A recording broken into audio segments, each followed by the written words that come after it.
Hey guys, स्वागत है आप सभी का स्टडी और चैनल पर, जहां पर हम 3000 एमसीक्यू एमपी जीके के देख रहे हैं। तो डेली 10 मिनट्स का लेक्चर आता है।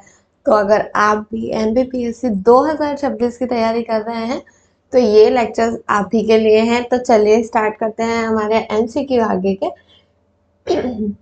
एमपी की हिस्ट्री पे से हम एमसीक्यू देख रहे थे, जिसमें से हमने होलकर, सिंधियाज और होलकर के बारे में, सिंधियाज के बारे में, चंदेल्स के बारे में पढ़ा। उनके उनकी राजधानियों के बारे में पढ़ा, वो किस एरिया में राज करते हैं वो पढ़ा।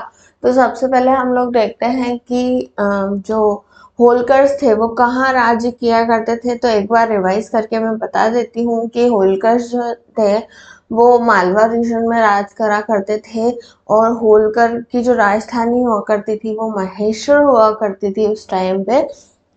इसके बाद जो सिंधियास थे वो ग्वालियर एरिया में थे, और उनकी राजधानी जो रही थी वो ग्वालियर रही थी। इसके बाद जो चंदेल्स हैं वो चंदेल जिजाग भुक्ती या फिर बुंदेलखंड में रहे हैं, और इनकी जो राजधानी रही है वो महोबा यूपी में रही है।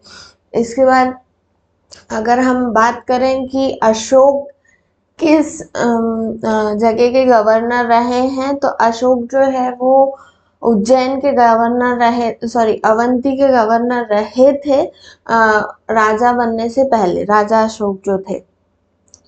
इसके बाद एमपी में कितनी महाजनपद रहे हैं। अगर हम महाजनपद काल की बात करें तो महाजनपद जो है एमपी में 2 महाजनपद थे, एक अवंती और एक छेदी। अवंती मालवा एरिया में, जिसका कैपिटल रहा है उज्जैन, और इसके बाद जो छेदी है, छेदी जिजाग भुक्ती या फिर बुंदेलखंड एरिया में, जिसका जो कैपिटल रहा है वो शक्तिमती रही है।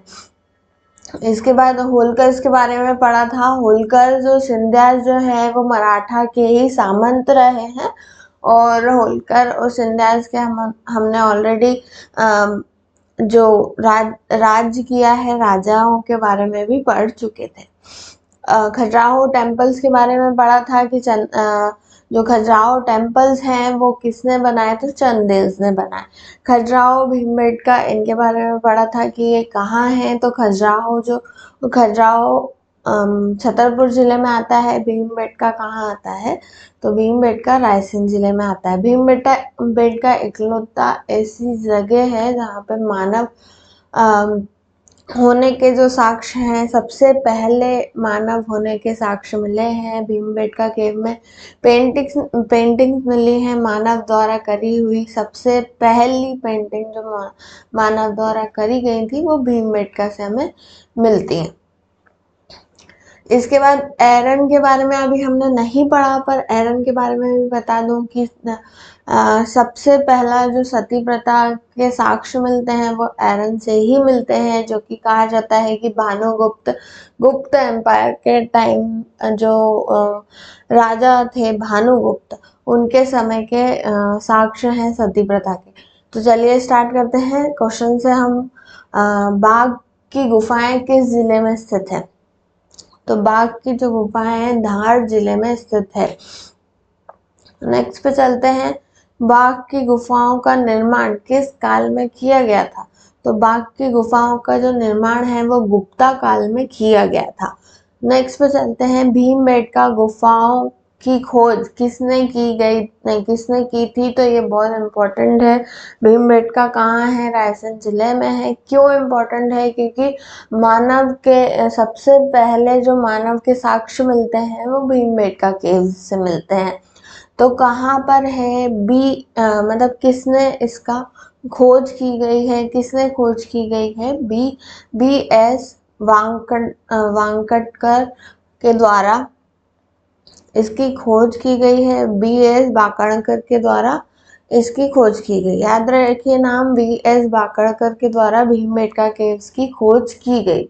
अब भीमबेटका गुफाएं किसके लिए प्रसिद्ध हैं, तो शैल चित्र, जो कि मानवों के द्वारा बनाए गए सबसे पहली पेंटिंग्स थी, उनके लिए भीमबेटका फेमस है। इसके बाद ग्वालियर किले में स्थित सास बहू मंदिर किस काल का है, तो तोमर काल का है। सास बहू का मंदिर कहाँ है? तो ग्वालियर किले में है, तोमर काल का बना है। इसके बाद नेक्स्ट पे चलते हैं, ग्वालियर का प्राचीन नाम क्या था? तो गोपांचल था। क्या था? गोपांचल था। नेक्स्ट पे चलते हैं, तानसेन किस सम्राट के दरबार में थे?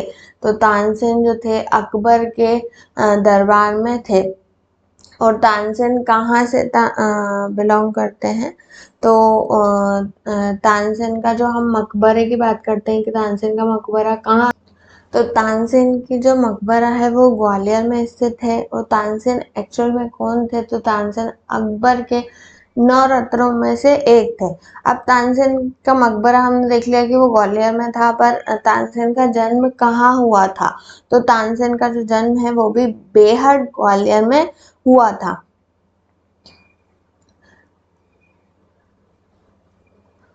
इसके बाद नेक्स्ट पे चलते हैं, ओरछा राज्य की स्थापना किसने की थी? तो ओरछा राज्य की जो स्थापना है वो रुद्र प्रताप के द्वारा की गई थी। नेक्स्ट पे चलते हैं,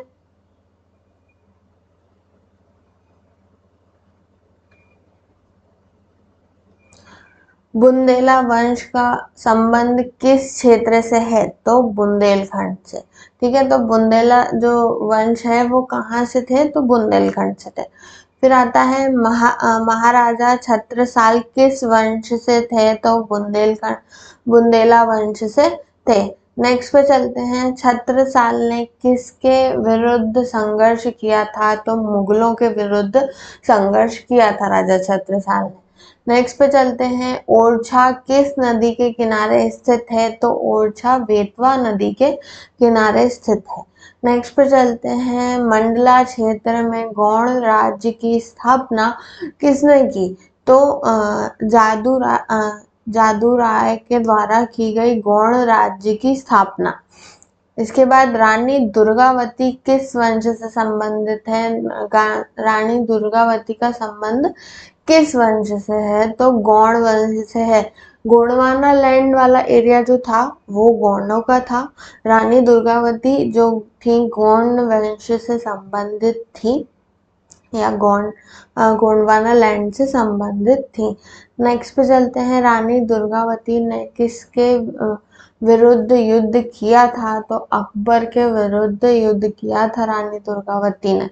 नेक्स्ट पे चलते हैं, गोंडवाना राज्य का प्रमुख क्षेत्र था। तो गोंडवाना राज्य का जो महाकौशल रीजन है, जबलपुर, मंडला, डिंडोरी, ये वाला जो एरिया है ये पूरा गोंडवाना लैंड में ही आता है। तो ये महाकौशल जो रीजन है ये प्रमुख माना जाता था गोंडवाना राज्य का। इसके बाद संग्राम शाह किस वंश के शासक थे? तो गौड़ वंश के शासक थे संग्राम शाह। नेक्स्ट पे चलते हैं, पचमढ़ी किस पर्वत श्रृंखला में स्थित है? तो पचमढ़ी सतपुड़ा पर्वत श्रृंखला में स्थित है। नेक्स्ट पे मध्य प्रदेश का प्राचीन व्यापारिक मार्ग किससे जुड़ा था? तो उत्तर दक्षिण मार्ग और पूर्व पश्चिम मार्ग, ये दोनों ही। फिर नेक्स्ट पे चलते हैं, विदिशा किसके लिए प्रसिद्ध है? तो स्तंभ और व्यापार दोनों के ही लिए प्रसिद्ध है। नेक्स्ट पे चलते हैं, उज्जैन में कुंभ मेला किस नाम से जाना जाता है? तो सिंहस्थ के नाम से जाना जाता है।